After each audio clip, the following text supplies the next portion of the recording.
What's going on, everybody? Welcome back to the Absolute Auction Podcast. I'm excited because it is draft week.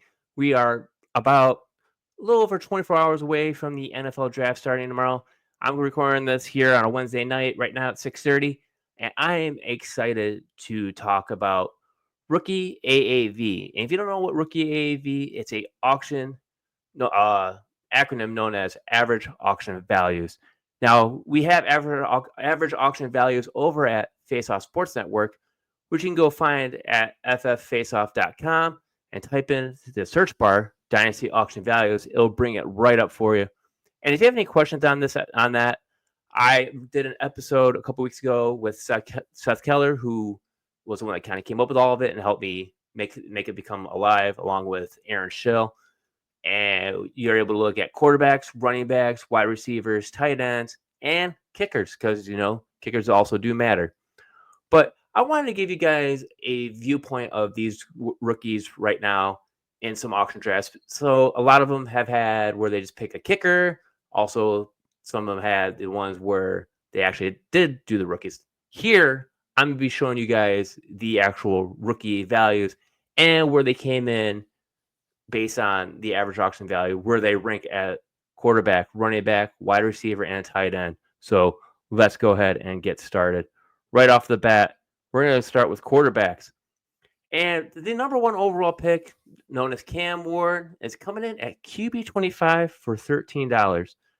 Now, everyone you've probably already heard, it's not that strong of a quarterback class. Everyone's saying if you need a quarterback this year, don't draft it. Go running back, go receiver, go to a different position. It's not really worth it. But Cam Ward, we're looking at as of right now, based on the auction values, that these quarterbacks are high-end QB3s, depending if you're in a 12-team league, which isn't bad because basically you got a nice piece of bench depth to start off. So, Cam Ward, QB 25, $13, just ahead of him, though. Sam Darnold and Anthony Richardson, $16. J.J. McCarthy coming at QB 22 for $18. And Tua Tagovailoa at 21 at $19. So the auction values on these quarterbacks we like them, but we don't like them that much. And we look at number 2 on here is Shedeur Sanders. He is coming in at QB 26, just one spot right behind Cam Ward.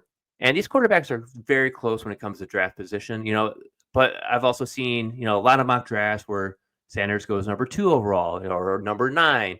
Number 2, basically a lot of people are saying they'd like to see him at the Browns. 9, is the New Orleans Saints. But also I've seen as low as 21, which is the Pittsburgh Steelers. I don't think he's going to go as low as 21. I think actually if the Steelers do want him, they're going to have to trade up for him because those teams that are in the 10 to 20 range aren't really in need of a quarterback. So for him, I think his value could actually go up depending on any spot, especially if he gets into Pittsburgh. And I think his value could actually possibly even go up because I actually do like him a lot.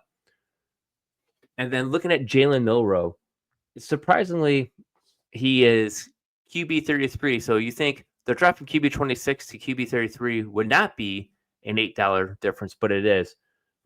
And looking at that, you have Jalen Milroe, who's just behind Kirk Cousins and Justin Fields, who both come in at $6. And then after Jalen Milroe is Aaron Rodgers. So looking at that, you can't really say anything. And then based on these numbers, Jaxson Dart is right after Aaron Rodgers. These two quarterbacks are kind of a dart thrower right now. And some people actually have Jaxson Dart as a first-round quarterback. I've seen some mocks with second-round quarterback in him. So I'm curious to see how Jalen Milroe and Jaxson Dart really fall in the draft. Do they go to someone like the New York Giants? Do they go to another team like the Browns, pass on Sanders and say, somehow get him in the second round? Where is the value going to change? And this is kind of why I wanted to get on here and talk about this real quick before the actual draft happens, to kind of give you guys an idea to see, what they were valued at going into the 2025 NFL draft. And then finally, our last quarterback on here, Quinn Ewers, coming in at $2 at QB 40. Nothing to really brag about there. He kind of has a lot of issues to work on when it comes to anything. And he had okay games last season at Texas, but it can definitely see someone, if I nominate him as $1, someone else said $2. So that just goes to show you how strong the value is in him and how much people believe. But he's more likely probably going to be a fantasy football 3rd or 4th round pick if you guys do linear drafts. And then when I say everyone else, every other quarterback you see on here is either $2 or less after that point. I'm not going to explain it to you. You kind of pretty much figure out what quarterbacks are on there. So that will be how the drafts happen. If anything changes, though, I will definitely be getting back on it because I will keep these mock drafts going. I will keep trying to find any other type of drafts that people out there who are willing to give me, which, I greatly appreciate you people on Sleeper who help me out and give me the data to help make this possible for us and for me to present it to you guys out here who love auction content. So as soon as if I get any updates, I'll do like another podcast like this of risers and fallers to see how much these values are changing. But speaking of values, I've already said, this draft class is heavy in running backs. And you look at the running back position itself and you're going to laugh at it right off the bat, saying, why is Omarion Hampton the QB or the RB5? I'm sorry, QB. Sorry, I was in the QB mindset still. And the reason why he's still that high as an RB is because we did a draft a couple weeks ago, and you can see it on here that Omarion Hampton went for $59, which is the highest he's ever gone for. And Ashton Jeanty, who's been the consensus RB1, his highest dollar he went for was $31. So there's some misconstruency there, but also don't forget that there's also going to be players out there in your auction leagues who are going to blow their budget and not understand what they're doing. They're trying to get that player no matter what. But in reality, we could see Ashton Jeanty being really true to the RB1 here and Omarion Hampton being the RB2 of this class. Surprisingly, though, you still have Caleb Johnson in there as a high-end or back-end RB2 based on auction. And we recently did a mock draft earlier this week where I used PFF, and they had Caleb Johnson going to the Bears in the 2nd round. And I don't hate that. I actually kind of like that position for him. I think that'd be a good 1-2 punch with DeAndre Swift. Now, people might think DeAndre Swift's going to be traded again, but if you add to Caleb Johnson, I think that'd make a nice 1-2 punch like what we had here in Detroit with David Montgomery and Jahmyr Gibbs. Now, RB23, RB24. You can't really knock on who's who because they're the same exact auction cost. The only reason why Quinshon Judkins is one spot above Henderson is because he had one. So we do a min and max on the average auction values, and his minimum value was higher than Travion Henderson. So both same amount of drafts, but Judkins went for $1 more in one draft compared to Travion Henderson. Now, these running backs are solid. Like, I don't think landing spot's really going to hurt him that much. Quinshon Judkins, maybe. But Travion Henderson, I think, is going to be a solid running back no matter where he goes. I like him a lot here, and I'm looking forward to seeing how these two go in.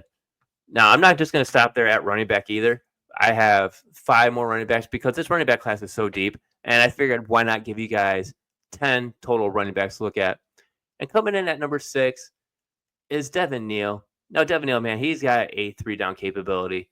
RB40, $4 running back. Why not? You can't knock that.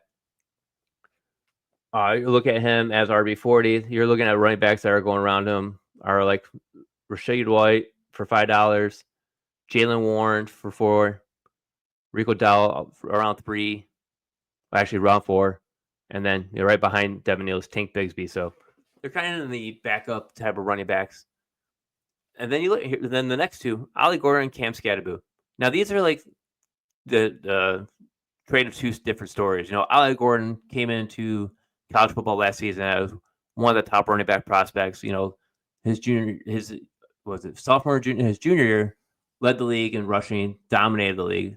This last season, struggled quite a bit. Couldn't really get his ground running. Oklahoma State really struggled with him, and I think someone might get a good deal on him, but for $3, I'd be willing to take it. Cam Scatterbo, everyone loves him. Everyone saw him in the college football playoffs, saw what he was able to do, and I think that's what kind of helped boost him up because everyone got to see what Cam Scatterbo can do. He's basically like the running back version of a Tyler Warren in a way. And then DJ Giddens, another good running back. Once again, him and Dylan Sampson, RB53, RB57. These are definitely bench pieces, but all depending on landing spot, you can see where they could possibly land. Maybe they get a starting role. Like Giddens has the power. He can actually be a very good running back out there. So who knows? He could actually supplant some starting running back. Same with Dylan Sampson. There could be something out there that happens where it might not be week 1 or 2, but week 6 or 7 where they start supplanting. So if you're drafting running backs in your dynasty startups, be careful how you draft. I mean, if you're doing it after the NFL draft, that's even better yet. But some of the people that actually did it before the NFL draft, I would go in caution with the running backs position just because you don't know where these rookies are going. Yes, you can have many mocks showing where they're going to go or where they could go, or a lot of people say, that's not going to happen, but we never know what could happen.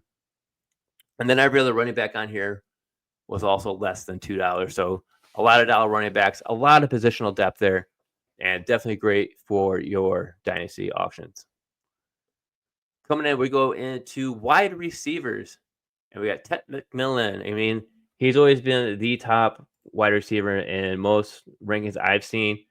I like Travis Hunter, but we're not going to talk about him right now. We'll talk about him in a couple minutes here, and we'll look at him and say, a lot of people have a lot of faith in Tet McMillan where he could possibly go to the Raiders at 6, but, or Dallas at 12.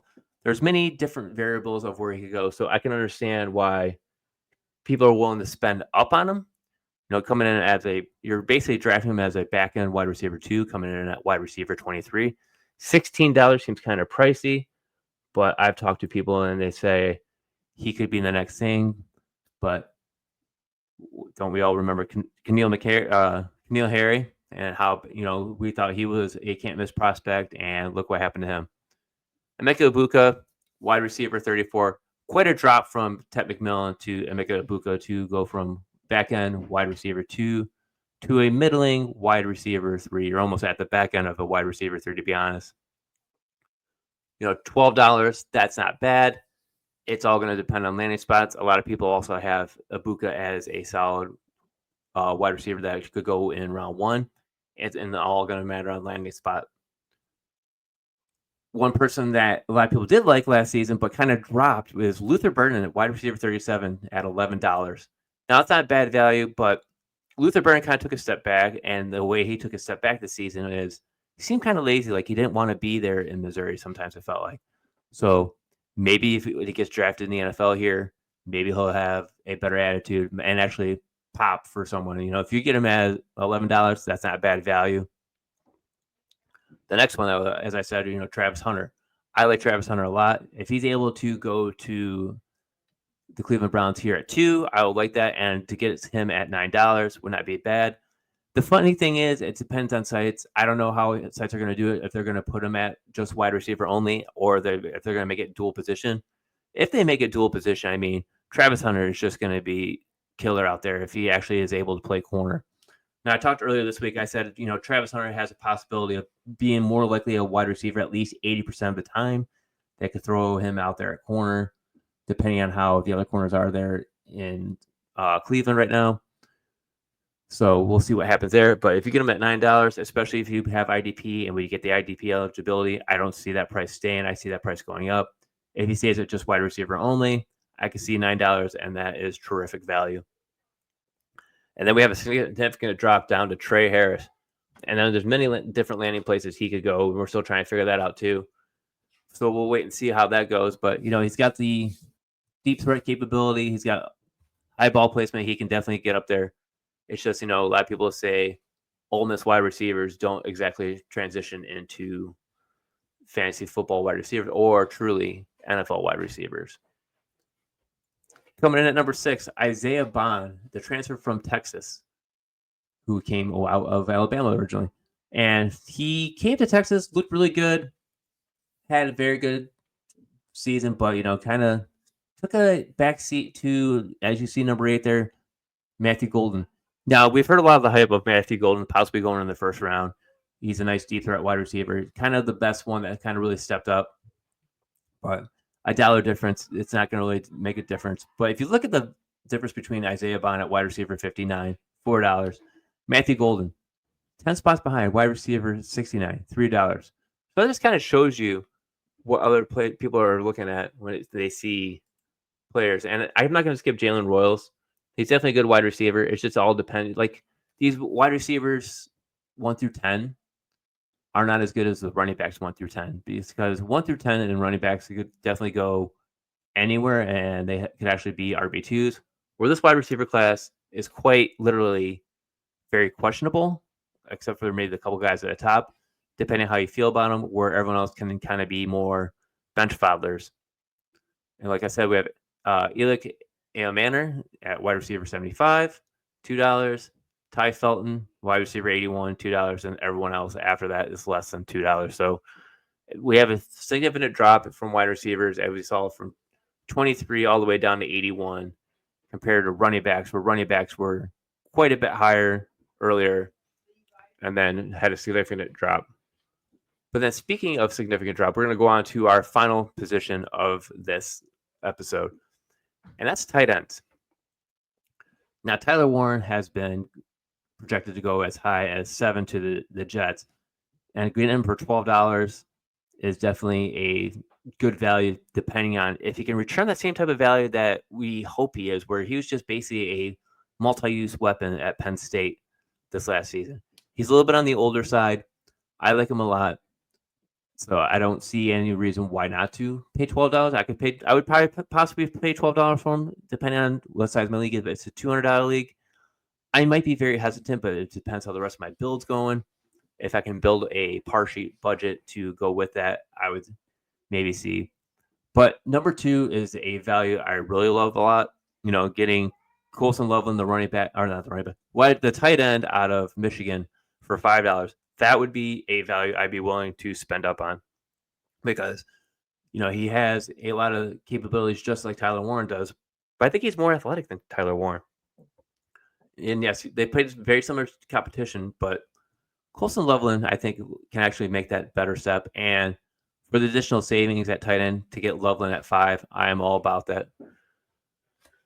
Gunnar Helm, another tight end, 23, $4. Harold Fannin, tight end, 29, $3. Arande Gadsden, tight end, 40, $2. So we can definitely see how fast tight end drops and how fast the dollar value drops if you guys look at it. Tight end 8 is $12. Tight end 17, 5, 23, 4. And then tight end 40 down to $2. So a $3 drop from tight end 17 to tight end 40. That just goes to show you how much value the tight ends really have in fantasy football. It's either you spend big on the top guys, or you just kind of sit back and wait and kind of get someone later. And like I said, with everyone else, tight ends, it's going to be basically just throwing a dart. Everyone's $2 or less. So that is going to do it for today on this episode. I was actually happy to come on, get on here with you guys real quick, kind of look over these rookie positions to kind of give you an idea of what they were going at right now. So I'm going to be doing some more mock drafts starting next week. I'll be doing a rookie mock draft where it's just going to be a linear draft, but I'm also going to be doing an auction draft because I want to see how much these values change. And these values start changing significantly. I'll definitely do another one of these episodes to show you who the riser and faller is. That way, if you guys haven't done your auction draft, I will have you prepared for it. And hopefully, if you have any questions, feel free to email me at absoluteauctionpodcast@gmail.com, or hit anything up in the comments below. I'll be happy to answer it. Until then, we'll see you guys next time.